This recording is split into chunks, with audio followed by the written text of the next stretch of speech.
Hi, everyone, and welcome to Wholesale Change, the webcast and podcast from Distribution Strategy Group, where we provide thought leadership for wholesale change agents like you, because if you're on this call, you probably are a wholesale change agent. I want to welcome in my business partner, the co-owner and co-founder of Distribution Strategy Group, the doctor of distribution, the antidote to analysis paralysis, our managing partner who keeps everything on the rails in our company, Jonathan Bine, PhD. How you doing, my friend? Thank you. And that's maybe one of the longest subordinate clauses anybody's ever made, but thank you. You do talk like an academic. Guilty as charged, Your Honor. All right. And we have a special guest today. I'm delighted to introduce Benj Cohen, who is the founder and CEO of Proton AI. Benj, thank you so much for taking time to be with us today. How are you today? And give us a highlight of what you guys do at Proton AI. Good. Yes. Thank you both for having me on the show. I'm really excited to be here. So a little bit about me, my background. I grew up in distribution, family business, is a dental distributor, grew up traveling, office to office with my dad for as long as I can remember. Growing up in the space, I noticed sort of a number of issues with our go-to-market strategy, which we're going to get into today a little bit through the lens of Amazon. But it felt like there was an opportunity to leverage the tons of customer data that we had to better enable our sales force, e-commerce engine marketing with sort of AI-powered insights. So started Proton to help distributors, use AI to grow sales. Fantastic. Good. Yeah. So you've really grown up in the distribution world, right? Definitely. Which has been a lot of fun. Yeah. And you combine that with an MIT education and you've got some interesting solutions for distributors, right? Well, except that he didn't go to MIT. Oh, I thought you went to Harvard. I wish I went to MIT. That's where all the real smart people go. Where did you go? Oh, I went to Harvard. That's what I thought. Yeah. So sorry, that's even an upgrade from MIT, I think, in the minds of most people. So, No way. For math? Oh my God. MIT is the way to go. Yeah, well, nonetheless, we're glad to have a Harvard guy on here. I actually secretly don't like MIT, so I'm really glad. No, I'm just kidding. But I'm so sorry to misname your school, but we are delighted to have you here. And so we've got a Harvard grad, a PhD. So I'm the dumb one on this call. So I'll try to keep that in mind and not say too much. Let me jump ahead here and let's get into Amazon business now. This company is growing rapidly. It's funny because nobody knows how big this is who's not part of Amazon, because they are not required to disclose the sales or performance of Amazon business, because the triggering requirement for the Securities and Exchange Commission is that a subsidiary has to be 10% of sales, profits, or assets in order to require a company to disclose their performance. So you've got, a $500 million publicly held distributor who's got to disclose a $50 million subsidiary. And you've got Amazon who doesn't have to disclose what could be a $30 billion subsidiary today because of the disclosure requirements, which really weren't meant for companies of this size, right? So everybody's speculating on their performance. But are these numbers from Royal Bank of Canada, or what do you see as the growth rate of Amazon, Benj? Yeah, these are the RBC numbers. Okay. And again, not, as you said, it's hard to sort of pinpoint exactly how big Amazon business is, but we do know that it's growing really, really rapidly. And at least in my mind, really what we should be talking about is not like being scared of the Amazon business as much as really like learning from what is Amazon doing really well and how can distributors, take that and leverage it in their own business. So the RBC is projecting what? Well, the RBC numbers are projecting like growth, I think up to, almost 30 billion this year in sales, 34 billion the following year, all the way up to like 50 billion in 2023. So no matter how you slice it, Amazon business is going to be a substantial player in distribution. Now, of course, that's not in one market. So it's not just like industrial MRO is all of that, but they're certainly going to be a major player in a lot of lines of trade. Applico at Applico Inc., they project Amazon business will be over $70 billion by 2023. So I mean, Really? I think if that number comes true, they're going to have to disclose potentially. However, this is gross merchandise volume forecast, right? And they only, on an accrual basis, look at their commissions as revenue. So even if they are, I guess they won't have to disclose, right? They won't have to disclose uh, Amazon Business's performance until that commission revenue, which is a lot smaller than gross merchandise volume, because they have a lot of third-party sellers. So a whole bunch of stuff sells through their platform that they sell and they book the sale, but they only book their commission, their 12% or 15% or their advertising dollars as the revenue. So they actually report it as a much smaller division than its gross merchandise sales actually represent. So my guess is they're not going to disclose or have to disclose Amazon Business's performance for a long time. Here's an astounding. Yeah, I think you're right. Hey, Jonathan, we can barely hear you. Can you talk louder? Or Can you hear me now? that's a lot better. Yeah, it's Okay. closer to the better. So here's an astounding thought. If we look at the durable goods distributors, the largest, at least in North America, would probably be Sonopar or maybe Ferguson in the 25 to $30 billion range. So, within the next couple of years, Amazon will dwarf those numbers and will start to move into numbers that look like almost more like the large pharmaceutical companies, McKesson, AmerisourceBergen. I mean, that is within sight for Amazon, and it's just astounding how large they are. Yeah, and that's particularly unusual because Amazon Business is a merchant wholesaler, meaning they sell to users who consume their products. And the pharmaceutical and food distributors are selling to someone who's reselling their products. So those are typically the much larger distributors, but they're also lower margin. So you're talking about not only this extraordinarily large, but also extraordinarily profitable distributor. Okay, Ben, you're going to give us some secrets about how Amazon uses AI to grow its sales, correct? Yeah. So there are sort of, in our mind, there are three secrets that Amazon has in terms of using AI to grow sales. The first one is AI-powered product recommendations. So when you go on Amazon and you see sort of customers also bought, all the recommendations, on the home page, on the product pages, on the checkout pages, it turns out that these recommendations drive about 35% of Amazon's sort of B2C revenue. And so that represents like basically a $50 billion AI opportunity within Amazon. So it's substantial. And you see the value of having product recommendations on the site in other ways. People spend more time surfing on Amazon than they do other retailers. So 7.5 minutes on Amazon versus 5 minutes on Target, as an example. And so these recommendations really just engage folks and help people find what they need. And it makes sense that, Amazon, of course, needs this because they have so many products on the site. AI helps customers actually find what they need on the site. And so what I think is, so that's sort of the sort of product recommendation engine, the biggest AI secret for Amazon. Yeah. So the way this manifests itself is when you log in, they tell you things you might be interested in, right? And it sounds really simple. Yeah, but there's underlying that there's a whole bunch of data, and then there are AI algorithms. Can you give us the layman's version, the non-Harvard version of how that works? Yes. What Amazon's doing is they're collecting tons of information about you, both your transaction data and also what you're browsing for, what you're searching for, and they're using that to figure out what what your underlying preferences are, like what you actually want to buy, and then they're surfacing that depending on where you are on the site. And so what's in my mind so cool about that is everyone who searches on Amazon or browses on Amazon, even if you don't buy, you're helping make the Amazon experience better for everyone else on Amazon, which is kind of amazing and sort of unusual in terms of an e-commerce engine, right? Like most times when you go on a website and browse, like that's your experience only, and you're not influencing anyone else's experience.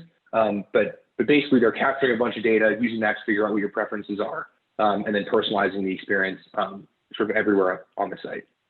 So it's not just your data, it's other users' data who they deem to be lookalikes or people who will have your kinds of demographics or tastes. Exactly. And they have tons of data about you. They know where you live. They know kind of your demographic information, your browsing history. They've got cookies looking at, I know, right? They've got cookies tracking you on other sites as well. So they've got a lot of information about your preferences. All right. So talk about that for a second for people who aren't aware of how cookies work, because it's not just the data that they get when you're surfing on Amazon that they apply to their product suggestions and their general wealth of information about you. They're looking at information that they gather when you're surfing on other sites, and probably not just merchandise sites, right? Probably social sites and news sites, et cetera. Can you give us a thumbnail of how that works? Yeah, so I mean, in the same way that sort of Google and Facebook track you across sites, Amazon also has a huge ad network. And so on other sites where there's Amazon ads, they're tracking you and kind of seeing what pages you're looking at. And so the cookie, as just a sort of a technical point, is just like a little thing that tags along to you as you browse across sites. Mm-hmm. And so that's how they're sort of tracing what you're looking at. So exactly, it's not just what you do on Amazon's website. It's also all the other places where you're browsing, where Amazon is an advertiser. And they're using that information not just to target you on Amazon, but also to target you through ads and other places too.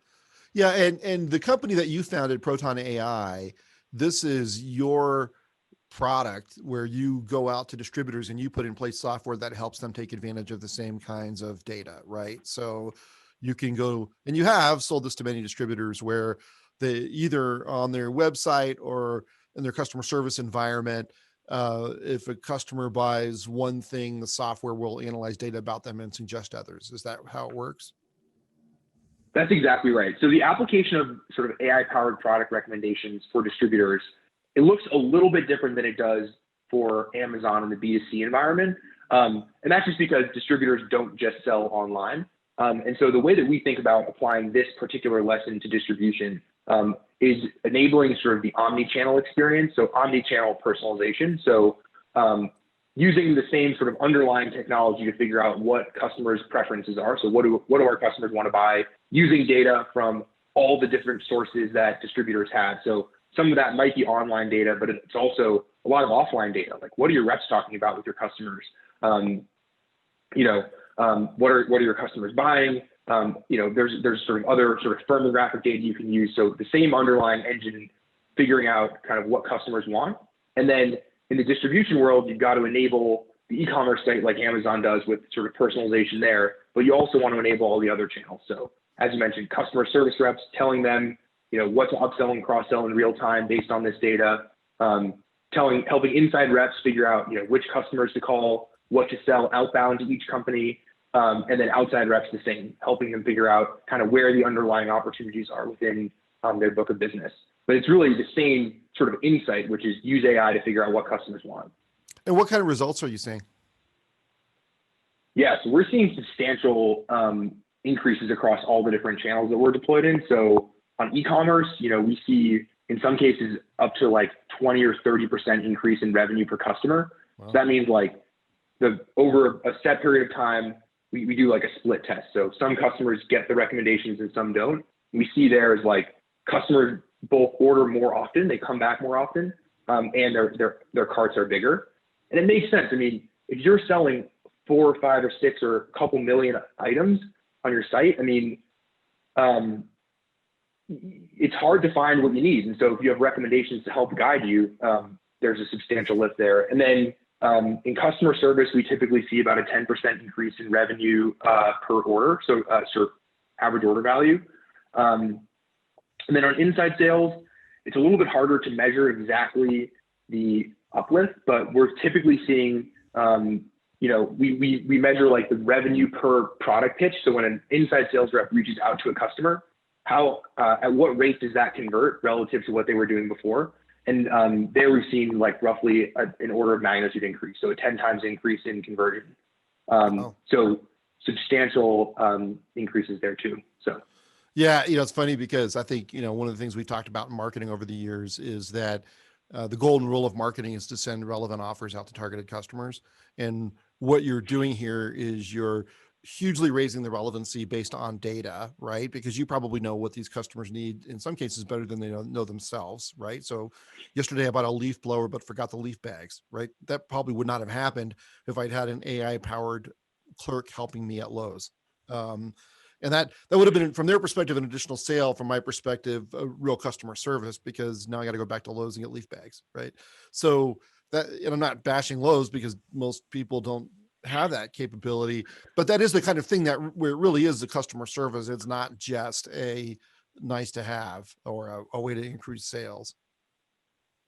Oh, there's no question. I mean, this is all about adding value to the customer. So I feel like we talk about it because the numbers are so substantial, but having recommendations on your site or all these other channels is a huge value for the end customer. Like, my family business is dental. If a dentist runs out of something, they have to stop their practice until they get the supplies they need.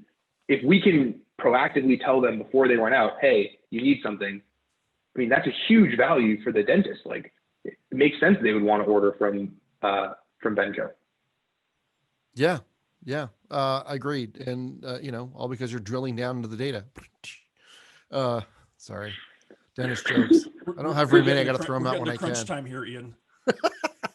Yeah, I should tell everyone who's dialed in, we got a good crowd today, that if you'd like to ask a question or make a comment, please use the Q&A or the chat features. A lot of times we get a lot of good comments. It's very interesting. It enriches the discussion and helps you be part of the dialogue. You ready to move on to secret number 2, Benj? Whatever. Okay, let's see here. I got to click the right button. All right. So this is, whoops. I'm mouse happy. Mouse in disable or challenge today. Let's see here. Where am I? There, right there. Okay. All right. So AI enhanced search relevancy. So this shows that whatever this chart means, Amazon's 3 times better at it, or 2.5 times better at it than Walmart. So tell us what's the intuition behind this, Benj? Yeah. So Amazon has spent a ton of money and time optimizing their search results. So when you go on Amazon, you're much more likely to find what you're actually looking for when you type something into the search bar. And this seems sort of like an obvious point. Like, of course, if you search for something, you want to get relevant results. But tuning this up is extremely difficult. And so I'll give you kind of a simple example of where Amazon is sort of way ahead of other folks in the B2C space. And then I'll give you some stats on it too. So if you go to Amazon's website and search for Allbirds, which is a type of, direct to consumer wool shoe, Amazon doesn't sell it, Walmart doesn't sell it. You can only buy it on Allbirds' website. If you go on Amazon and search Allbirds, you will see results for Amazon's private label version of the Allbirds shoe. If you search Allbirds on Walmart, you will get bird cages. And so that's just a simple example of returning relevant results based on what a customer is actually looking for. And in the B2B world, I mean, there's all kinds of lingo for different parts and pieces that distributors sell. It's important that you actually sort of capture that and actually deliver relevant results every time someone searches for something. And so the impact of this is substantial. I mean, so search conversion on Amazon is 13%. So when someone searches, the folks are buying at a rate of 13% versus other sites are at 3%. So, it's roughly 4 times better in terms of actually converting to a sale. And, they're investing heavily in this area. They have 800 search relevancy engineers versus sort of Grainger, as an example, has 8. So sort of 2 orders of magnitude more engineers working on this problem. And really what it's all about is figuring out when a customer searches for something, how do you match the most relevant item to what they're searching? So really understanding customer intent and being able to find the products that customers actually want to buy and surfacing them right away. So, okay, got it. And I mean, that obviously is a huge part of the selling process, is you got to find the item, right? Now, Jonathan, you've been working on AI and around AI for a long time. What has suddenly enabled this huge improvement in AI across industries? Because for a long time, it was, I mean, I wouldn't say it was cute. That's not fair, but the applications were relatively limited and the impact was relatively small. Now, I mean, we've got autonomous drones. We've got this incredible amount of AI driven search, and there's AI driven marketing. What's enabled this incredible skyrocketing increase in the effectiveness of AI? It's really two things. I think one, a lot of us would understand, which is the increase in compute power. Okay. When I was doing AI in the 80s, I was one of the first AI people in Colorado. Compared to now, there is literally 4 million times as much power in a CPU now than there was when I was doing stuff in the 80s. Man. So And that's the 1980s you're talking about, right? I have to get back to you on that. So that's one thing. But then the other thing is that there's just been a maturation in doing work with the AI-based algorithms. I mean, I was doing neural network research in the 80s, published some stuff. We've now got 35 or 40 years more experience doing these things. So the combination of the two, in one sense, the compute power fuels the ability to develop more complex algorithms. So. And Benj, the thing about AI is it gets smarter on its own, right? I mean, that's the distinguishing feature versus other technologies. Is that oversimplified, or is that a fair synopsis? No, I think that's exactly right. And that's one of the reasons why the value the technology adds grows exponentially versus other technologies which grow sort of more linearly. Because with every additional data point, as I mentioned about folks searching on Amazon, the more people that are using Amazon's website, the smarter Amazon's website gets, the more value the AI generates. And so that like self-learning component is the key, and it's why AI is different than, for example, e-commerce was in distribution. So let me ask you this, given that AI is data driven and the more data, assuming that everyone had the same quality algorithms, then the more data means that, or the more data you have, the more likely you are to win in the long run. Is that fair?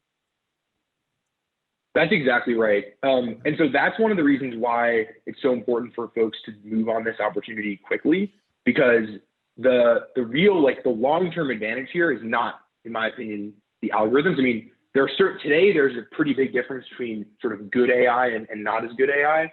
That will shrink over time. The real value is going to be, how do you bring, we think there's two long-term drivers of value. One is the data. So you got to be collecting as much data as quickly as you can. And by the way, every person that browses your website who you're not collecting data from, you can never go back and recollect that. So you've lost that potential advantage. Right. And for our customers, we see our customers collecting about 10 times as much data when they start working with us as they were before. So that's one advantage, sort of sustainable long-term advantage. The other sustainable long-term advantage is actually getting this integrated into your workflow. So, on Amazon has sort of mastered this, right? They've got these unbelievably successful applications of AI in the workflow of their users. That is a long-term advantage. And the same is true for distributors, right? If you can actually do the change management to successfully embed this technology into your reps' workflows, that's a sustainable advantage for the long term. I agree with you that the actual algorithms themselves, there's going to be differences, but you're going to start to see things converge there. So given that Amazon is so much larger than anyone else, at least, I mean, particularly in terms of online volume, because whatever their scale advantages over distributors overall, if you're just comparing the data that you could put into AI, which is primarily online ordering, not exclusively, but primarily, then Amazon's got this incredible scale advantage of data. So this just occurred to me in the moment, but is there a role for you and your company to play in pooling data across a wide variety of distributors, almost like a co-op of data, and then feeding it back to everyone? So to try to close the scale gap in B2B between Amazon Business and the distribution world? 100%. And so I can tell you a simple example of how we do that today. So one of the features in our product basically generates a pitch. So so we're making recommendations for reps to actually talk to customers about products. Those products, the customer may or may not be, the rep may or may not be familiar with those products. So we use natural language processing AI to figure out what sort of how a rep should pitch a product to a particular customer. And so those natural language models require like lots of scale, so lots of textual data to actually learn from. And so we actually learn, the baseline model learns across all of our customers' product data and uses that to generate pitches. And so 100%, there's definitely an opportunity there to sort of in a way that is not, we obviously can't be taking, we would never take transaction data or customer data from one company and use it to learn to inform another company. But in cases like the product information where it's sort of de-identified and not specific, I think there are definitely opportunities to learn across industry even, right? So the way these models work is we can use dental product data to make industrial pitch points or pitch suggestions better, which is cool. Yeah, I think that one of the things that distribution leaders need to come to grips with is that Amazon does not compete with individual companies. Amazon competes with industries. Amazon Business is not a problem for any particular distributor as much as it's a problem for the entire industry. And it's going to take industry solutions to fight back. And so the same distributors who might be afraid that, hey, some of my data might make its way into a competitor's recommendations, those distributors are selling on Amazon Business today and giving them their data that they need to potentially put the distributor out of business. Amazon Business is such a smarter and more sophisticated company with data than any distributor that you've competed with, if you're a distributor, that it's silly to worry about sharing this kind of anonymized data with other distributors that can benefit everybody if you are selling on Amazon Business, because you have already surrendered your data to the most lethal competitor out there. At least you're feeding the beast. You really are. Yeah. So, it's funny. Go ahead, Jonathan. Oh, no, go ahead, Ian, please. Well, I was just going to say, over the weekend, I spent a lot of time looking at which manufacturers sell directly on marketplaces and which distributors sell on marketplaces. And so I'm on Amazon Business and I'm looking up some items. And there are a lot of items where it says this item shipped by Amazon, but comes from ABC Industrial because they're using fulfillment by Amazon. I got something from Walmart through Amazon. Right. So what value is that intermediary adding? I mean, if Amazon's stocking the inventory, they're doing the picking and the packing and the shipping, and they're creating the demand to begin with, then the only way that distributors adding value is they're paying Amazon's working capital cost to carry the inventory. Right. And all Amazon needs to do is the next PO they send out for that product, instead of sending it to the distributor, they send it to the manufacturer. They go direct, they take that 20, 30 points of margin and put it in their pockets, and they take that distributor out of the equation. The supplier probably won't care. The customer definitely won't care, and Amazon makes more money. What is the value add if you've surrendered all of your value added functions over to Amazon? We've definitely had that discussion before, and it definitely limits your value. I think in terms of what Benj is showing here, in terms of search, there are many distributors who have site search that's very limited. And that is certainly a sales prevention technique, right? If people cannot find what they need on your website, even worse, if they know you have it, they bought it from you, they're going to search and it doesn't come up in the search engine. That's a no-go deal. So Benj, what I would ask you is, Amazon is clearly not using some off-the-shelf search engine. Are there search engines that are starting to incorporate, are there on-site search engines that are starting to incorporate this AI enhanced search relevancy? Yeah, no, it's a good question. There are definitely sort of search providers that you can buy that are doing some of this search relevancy stuff. I think the thing about it is that it's a little bit company specific. So depending on what you sell, you're going to have to tune up these algorithms for your own products and use sort of your search data to train them. But there definitely are. There's a number of providers out there, like Algolia is an example of a startup that's doing search for e-commerce sites, and they do a great job. It's really fast. And so, there are lots of providers, but I think the search problem specifically requires some sort of domain expertise as an input as well. Yeah, I mean, look, if you want to compete in the future, you're going to have to build your own technology. I mean, you may, don't get me wrong, you're not going to develop it yourself, but you need to go to Proton AI and other providers and get that technology in place, because if you're relying, in the example that I gave, on Amazon's technology, eventually they're going to want to take the value for that investment and not hand it over to you. And so you've got to get technologically sophisticated. Ready to move on? Definitely agree. All right. Ready. So let's see, AI enhanced audience. So we're looking at a chart that shows a growth from about 3 billion in 2016 to 58 billion in 2023. What is this data telling us, Benj? Yeah, so this is about, this is showing the sort of amount of money that Amazon is making from advertising, from their advertising business. Mm-hmm. So what Amazon's doing is, when you're searching and browsing on Amazon and on other sites, their folks are paying to have their results show up first. So when you search for something, you'll see initially sort of sponsored results. When you go on the Amazon homepage, you'll see sponsored placements. When you go on a product details page, you'll see a bunch of sponsored placements as well. And so Amazon is making a ton of money, and this is one of the fastest growing pieces of their business. Basically monetizing the audience that they have. And this goes back to your point, Ian, that you were just talking about, of why distributors should not sell through Amazon. The value here, in any business that sells physical products, is the audience, the people who come to you first to find what they need.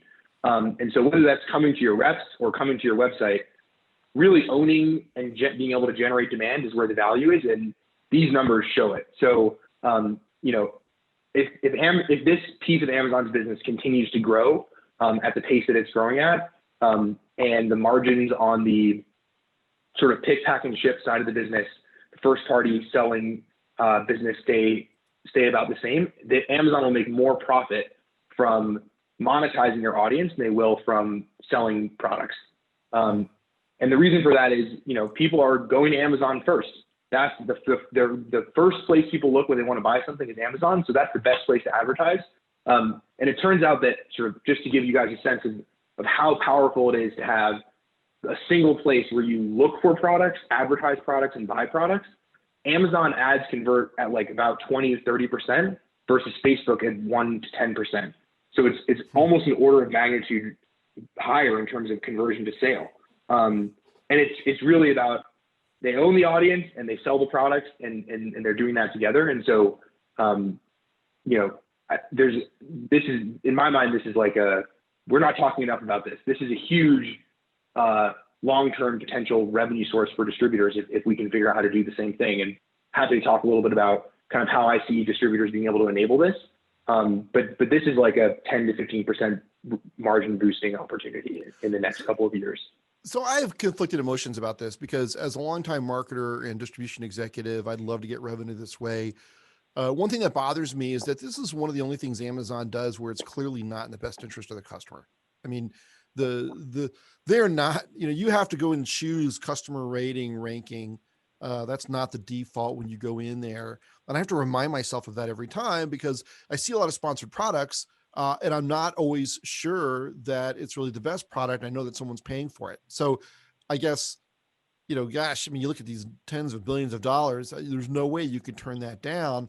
But it does concern me that this is, Amazon has mostly been about trying to do things that are good for the customer and good for them. This is clearly not optimal for the customer, because this is not based on anything but somebody paying to promote the item.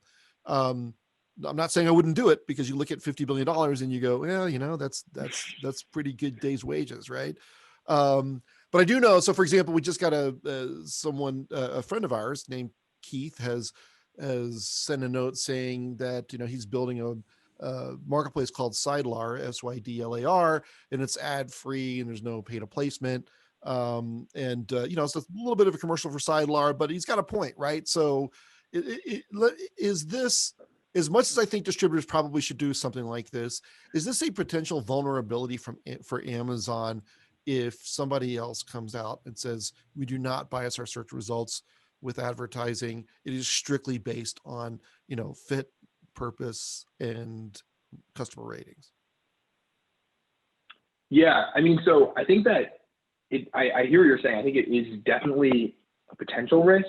I do think, though, that the smarter the AI is, the less of a risk it actually is, right? Okay. So it's really a risk if you go on Amazon and search for headphones and they show you ads for a couch.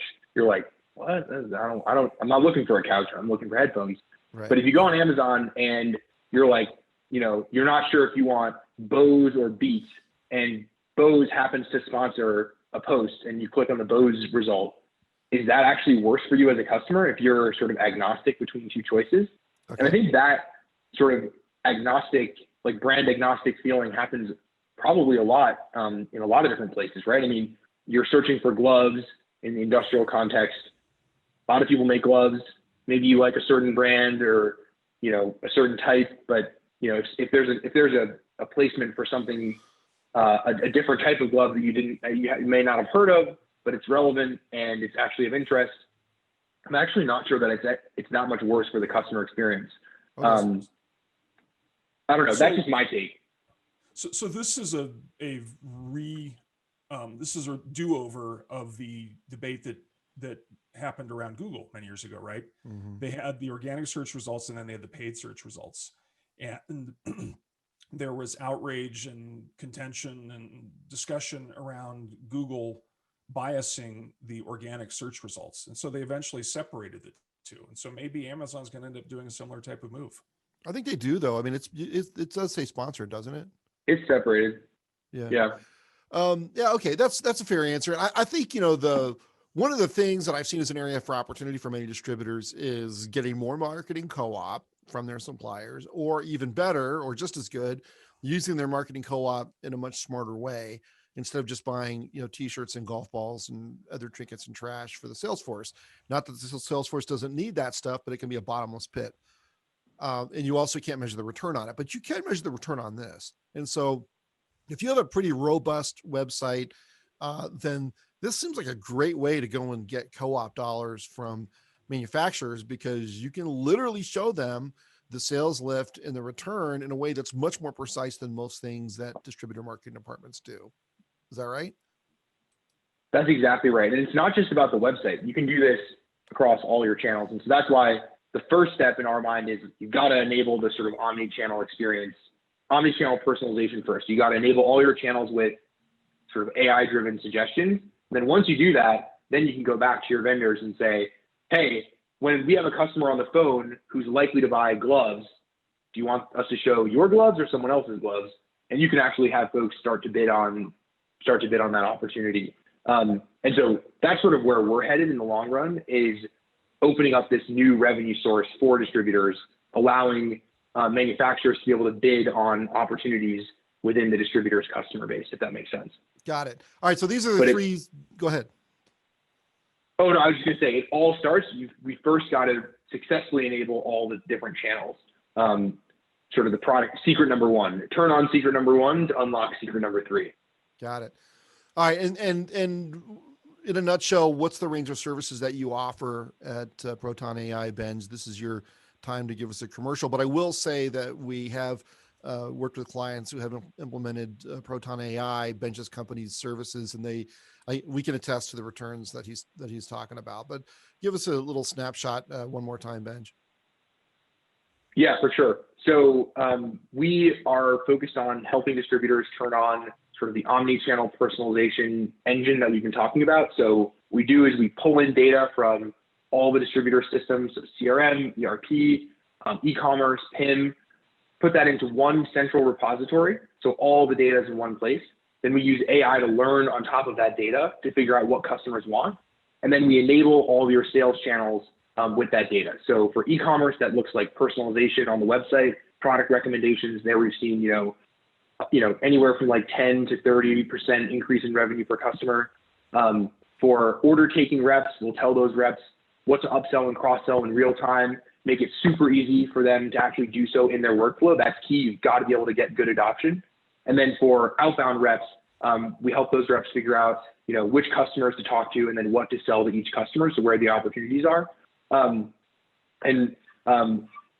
What's so cool about what we're doing, I think, is that reps actually like the software because it adds value to them. And so, we're seeing with, inside sales teams, these are inside sales teams where it's like impossible to deploy software, like 97% daily active usage of the software within just a couple of weeks.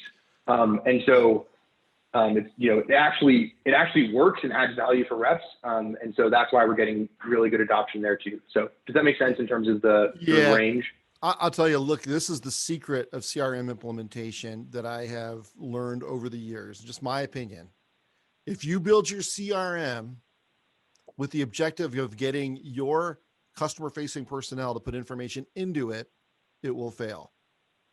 If you build your CRM with the intention of giving your customer facing people information that they can take out of it, that's valuable to them, your CRM implementation will succeed. Now, over time, as they get experience with it and as they appreciate it and as they get to know it, they'll start entering information. But if your objective up front is about control and about getting them to put data in, it will fail. And I'll tell you, that little simple secret to me has been a big, big deal in understanding if and when CRM implementations are going to succeed.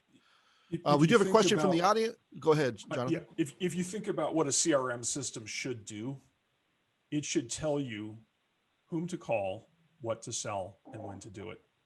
And that's exactly what the content from Benj's system does. It's a W3. It's a who, what, when, right? Yep. That's what a CRM system should do. Most CRM systems are passive, and to your point, Yep. they're forcing you to say, here's who I'm going to call. Figures you have to figure out when you're going to call them. So you create a task, you figure out what to sell. That's putting information into the system, and this type of AI is getting information from the system. That's what a CRM system should do. Yeah, that's absolutely right. And that's not how they're mostly designed. It's the electronic version of call reports. That's you're too young to know this, Benj, but years and years ago, they would have sales reps fill out forms about here's who I called on today. I mean, they remember when they were like 3x5 cards, and reps hated it and they resented it. And by the way, the good ones just refused to do it, and the bad ones lied. So it was useless, right? We do have a question from Joe, good friend of the show, and he's asking you, Benj, what is the minimum revenue volume you need to be running through your website to fund or buy into your product? Is it 5 million, 10 million? Yeah, so we usually say we like to give a 10x return at least. And so you can get 10x return, like we're certain of that at about 10 million in volume. But we do have customers who have lower volumes and do get higher returns. I mean, the range of increase can be, as I said, some folks get 10% and some folks, I mean, we just ran the first 3 or 4 weeks with this new customer, we're at 40% increase in revenue per customer. And so, if you have a small site, a 40% increase is still substantial. And so it depends on exactly the lift, but our cutoff is usually about 10 million, where we can say, certainly we can give you a 10x return. But Joe, I think the other piece is that if you combine the e-commerce side of things with the rep side of things, then even if the e-commerce side of things is smaller, you can still make it a workable thing. So if you think about your customer service reps, which is really how we first heard about Benj, we heard about it from a common client who deployed this with customer service reps and was seeing $100,000 lift per rep per year. So think about the customer facing rep side of things in addition to the e-commerce. We have a question here from Greg Chun. He says, how does the deliverable of Proton AI differ from the many marketing automation packages out there? So what I would say, you want to take that one, Benj? You take it, Jonathan. Okay, because I love marketing automation. I know. Greg, what I would say is that the Proton AI would work in conjunction with marketing automation. So if you think about marketing automation as a kind of a transport mechanism to get content to people and then to track that in various ways, you would have Proton AI feeding marketing automation. It could be Marketo, HubSpot, Acton, Eloqua, whatever you're using, and that's a powerful integration with the Proton AI analytics and marketing automation. Right. So you're saying that most marketing automation platforms aren't suggesting in the transaction substitute or complementary items. This would be a mechanism for delivering that information that you got from Proton AI, or you get better. Correct. Yeah. I mean, it's using marketing automation not as intelligence or analytics, but really as transport. So you're able to deliver content that you can track. So that's go ahead. Go ahead. Sorry. So Ben's question then that brings up a question. How do you present the data to the salesperson or the inside sales rep or on the website? Are you integrated into the ERP? Is it an app that runs on top of the software? I mean, what does it look like to the customer service rep or the ISR? Yeah, certainly. So where we're headed is basically because we're pulling in all the data from all the different systems, the Proton screen can be the single pane of glass. So the only system you need to figure out who to call, what to sell, et cetera. So that's what it looks like for the inside and outside sales rep. The only system they need, this is where they enter their notes. We can tie in on the back end to your CRM if you still want to use a CRM as a database. We can pipe all the data in real time between the systems, but really having one system that reps can use, that reps love using. So that's what it looks like for inside and outside sales. For customer service, today what it looks like is folks have one screen with Proton and one screen with their order entry system, so their ERP system. And they're using Proton to make suggestions and then keying the order into their ERP. And then for digital channels, so e-commerce and marketing, we've got a set of APIs that integrate in with the different systems. So the distributor on the website controls the look and feel of the site. We just plug our suggestions in. So when a customer loads a page, the website calls to our system and says, what should we show? We tell you what to show, and then you display it on the site. And we've got integrations with a number of platforms in the e-commerce space. And then in the marketing world, as Jonathan said, if you're running a campaign and you want to personalize the content in that campaign, you can use our APIs to do that. So the marketing automation system takes care of, sending the email to the customer and sort of tracking that, and then that data gets fed back into our system. But we're in charge of figuring out what content belongs in any given email to any given customer. Does that make sense? Yeah, absolutely. Okay. Did you want to, so we have one more slide here before we get to the end. And I think that's just a summary, or did you want to? We actually had another question from Joe. Oh, okay, go ahead. So question is, where does the AI learning come from? Our history, industry trends. So I think you kind of answered that. I mean, the main inputs are going to be ERP data or transaction data, PIM data. Anything else you throw at it makes it even better. CRM data, marketing automation data, right? Yeah, along with sort of any we've got our own sort of firmographic and demographic data that we throw in there. And then depending on the market, some companies have their own data that we can use as well. So, in the dental world, you can get insurance data that tells you, what procedures dentists are doing. You can use that to learn from. So really as much data as we can get about the companies is a helpful input. Got it. Okay. So on the left, there's a slide here, and on the left, you've got the 3 types of AI we're talking about, right? So you've got AI-powered product suggestions, AI-enhanced search relevancy, and AI-enhanced audience monetization or advertising. And the application on the right, this is your application, or this is how Amazon does it? So on the left-hand side, the secret, that's sort of what Amazon does. And then the application is kind of what this looks like for distributors. So AI-powered product recommendations, which generate, $50 billion for Amazon. The sort of distribution translation of that is not exactly AI-powered recommendations on the website. It's really enabling the omni-channel experience.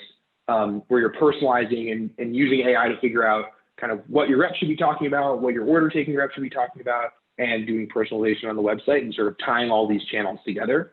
The second one is AI enhanced search relevancy. So that was, using AI to figure out what the most relevant what the most relevant product is based on what someone's searching for. Distributors can do the same thing on the website, but it's also about using that same information to enable your sales reps, because a big challenge that we've seen is reps have trouble finding the products they want in the catalog. And so it's not just about enabling the online experience, it's also about enabling the offline experience. And the third one is the AI enhanced audience monetization, which is really about Amazon's ad business, which is growing really fast and will eventually, I think, be bigger than their first party sales in terms of profit. And so the distribution sort of translation there is, first you've got to do this sort of omni-channel personalization thing, and then you can start monetizing this back to your vendors and going back to your vendors and asking for sort of more targeted dollars to sell their products through your business. And we think this is a really exciting long-term opportunity for distributors. Got it. And you've got a white paper there. I assume that is available on your website. Yes. And I think we're going to email it out, a link to the landing page for that too, so everyone can get access to that. Okay, got it. So on the right-hand side, you can see Benj's contact information. It's benj@proton.ai. That's BENJ @proton.ai.